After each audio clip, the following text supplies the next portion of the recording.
એની દીકરી તણે નીકળ્યા ને એટલે દીકરીએ કીધું કે ટેરવા મીઠા છે, એની માએ કીધું કે તુમડું મીઠું છે, એના બાપે કીધું કડવું મીઠું છે. હવેલી ઉપર દરબાર ઉભા હતા ને એને વિચાર થયો કે શેની વાતો કરે છે, ટેરવું મીઠું તુમડું મીઠું. સૈનિકને બોલાવીને કીધું બોલા તણે હાલા જઈને રાજમાં બોલાવો. રાજમાં બોલાયો એ કે તમે હમણાં શેની વાતો કરતા હતા? દીકરીએ તરત કીધું કે એમાં ઓયલું નહીં કે મૂંગી રે, ઓયલું હોય તો ઓયલું હોય. એનો બાપો કે બે મૂંગી રહ્યો, ઓયલા વગરનું ઓયલું છે. રાજા કે હજી એક વાતનો ખુલાસો નથી કર્યો, બીજું શું ઠપ કર્યું હોય? એ કે શેની વાતો કરતા હતા? એ કે અમે ઘરની બાજુમાંથી જે નીકળ્યા પસવાડે એમાં ભજન હાલતા હતા, સંતવાણી હાલતી હતી, અને ભાઈ જેવો ઉસ્તાદ કોઈ તબલા ઉપર જે ટેરવા ફરતા હતા, મારી દીકરીએ કીધું કે ટેરવા મીઠા છે. અને ભજનમાં રામસાગર વાગતો હતો. મારા બૈરાએ કીધું હતું કે તુમડું મીઠું છે. ભજનનો રામસાગરનો સુરનો તાર એક થતો હતો. મારા બૈરાએ કીધું હતું કે તુમડું મીઠું. અને મેં એ કીધું હતું કે કડવું છે એ મીઠું. નરસિંહ મહેતાનું કડવા નામનું પદ ગવાતું હતું, મેં એના વખાણ કર્યા. તો કે ઓયલું ઓયલું તમે વાયાથી કીધું કે બાપુ એ નથી કેવું, રહેવા દો. નહીં કે નહીં કેવું પડશે. એટલે દીકરીએ કીધું કે મેં એ કીધું કે ઓયલું નહીં, આ જનાવર નહીં. રાજા જો પ્રજાની વાતને સમજી ન કે તાને રાજકુને કીધું કઈ કરવાનું. મેં એ કીધું કે ઓયલું નહીં, આ જનાવર નહીં. મારી માએ કીધું કે ઓયલું હોય તો ઓયલું હોય, જનાવર હોય તો પૂંછડું હોય.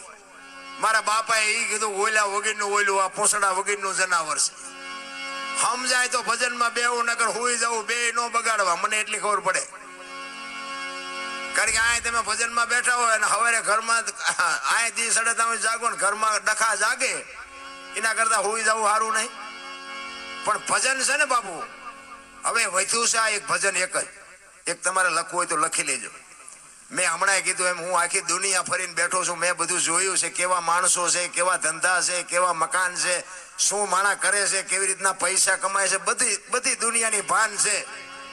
પણ વૈથ્યું હોય ને તો હવે આ ભજન સિવાય કાંઈ વૈથ્યું નથી. એક લખવું હોય તો લખી લેજો. આ ભજન જ એક એવી વસ્તુ છે કે આમાં મા દીકરો બે એક, બાપ દીકરી બે એક, ભાઈ બેને બે એક. બાકી હવે ક્યાંય જાય એવું છે નહીં. પેપરમાં જોયા જેવું નથી, ટીવીમાં જોયા જેવું નથી. બાકી હતું તો મોબાઈલ આવ્યા, દી ઉઠી નથી ગયો.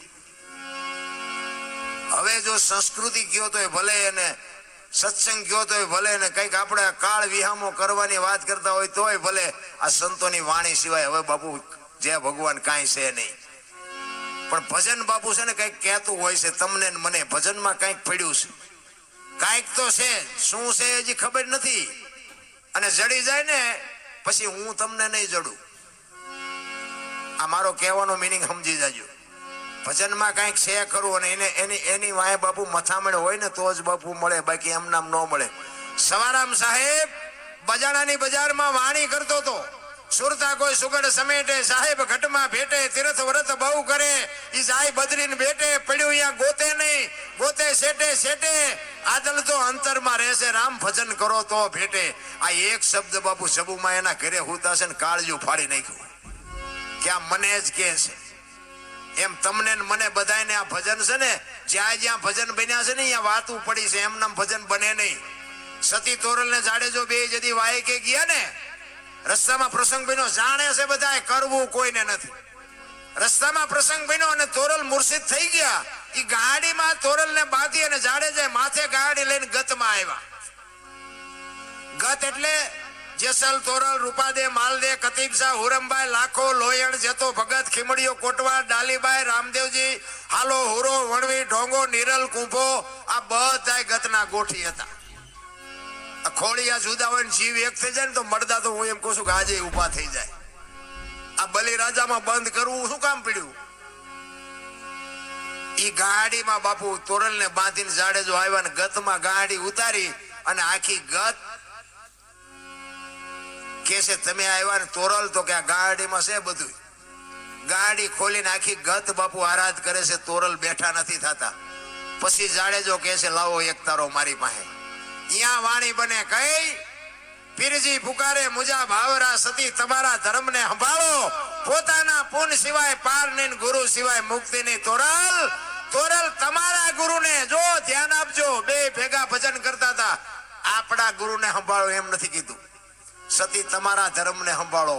અને આની આ વાત જેથી દરિયામાં હતા ને તેથી સતી તોરલે જાડેજાને કીધેલું કે તમારો ધર્મ સંભાળો ને પાપ તમે આમાં નાખી દો. બસ આની આ જ વાત હતી. બાપુ વાણી એમ નામ જો બનતી હોત ને તો અત્યારે આ વિજ્ઞાનનો ને આધુનિક યુગ છે, કોમ્પ્યુટરનો યુગ છે. એક ભજન બજારમાં મૂકો ખબર પડે. ઓલું જાગીરે માલણ જાગ જીનપા કાન કરો એને નહોતા સાંભળાતું, દેખાય અત્યારે આપણું બનાવેલું હતું નો રે.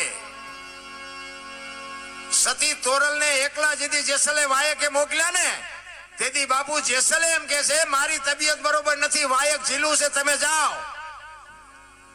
અને તોરલ ગયા. પછી બાપુ જાડેજાને જવાનો સમય થઈ ગયો હતો. પછી બાપુ જાડેજો વાણી કરે, કઈ રોઈ રોઈ કોને સંભળાવું, મારો રુધિયો રોવે માયલો તોરલ. તોરલ તમે મને ન મળ્યા હોત તો મારી દશા શું થાત? હું મરી જાઉં એની પરવા નથી, પણ હું કદાચ મરી ગયો હોય તો મારી સમાધિ માથે 2 ગાયત્રી તો સંભળાવજો, મારા જીવની ગતિ થઈ જાય. બાપુ જાડેજો ક્યાં પહોંચ્યો હોય છે? આપણી તાકાત જ નથી રામ ભજન કરવાની. અને સતી તોરલ વાયકમાં ગયા. દાદા ઉગમસિંહ બાપુ ગાદી ઉપર બેઠા છે. 12 બીજના ધણીનો પાઠ છે, જોત ચાલુ છે. રાતના 2 વાગ્યાનો સમય થયો અને સતી તોરલ ગુરુ ઉગમને કહે છે કે બાપુ કે હા કે આ જોત આજ મને ઝાંખી કેમ દેખાય છે? બાપુ જો આ ભજનના પ્રમાણ હતા રામ, એમ નામ ભજન નથી. આજની તારીખ સુધી ટકી રહ્યું છે ને, આ બાપુ સત્ય છે એટલે ટકી રહ્યું છે. એ કે જોત કેમ ઝાંખી દેખાય છે?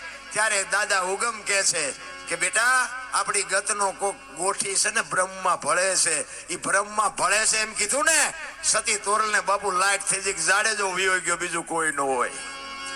જેસલે ગામતરું કર્યું બાપુ, મને અંધારામાં રાખી. ચોથા રાસુએ બાપુ સતી તોરલ રડી ગયા અહીંયા હો.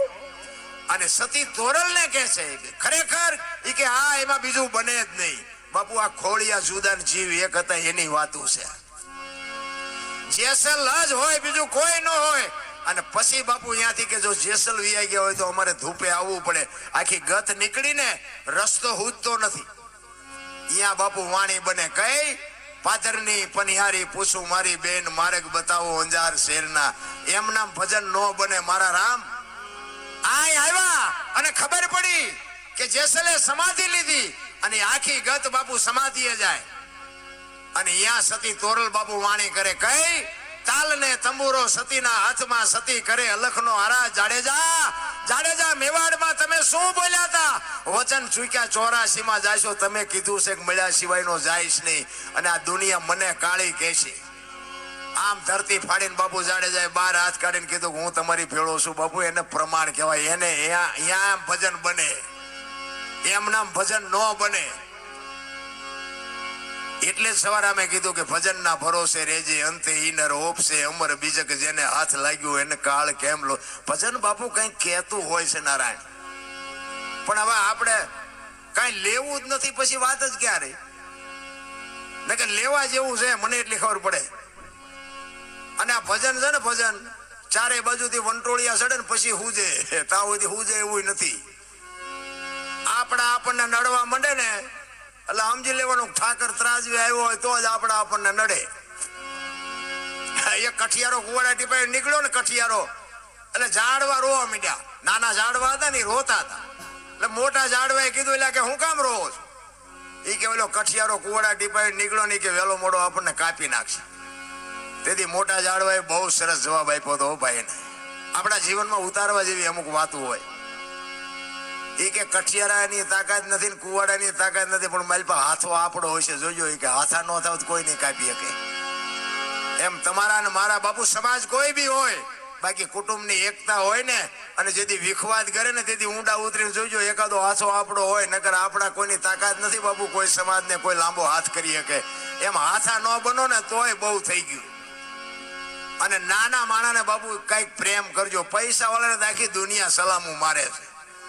નાના માણાને બાપુ સપોર્ટ કરવાની જરૂર છે. એક ઝૂંપડામાં રહેતા હોય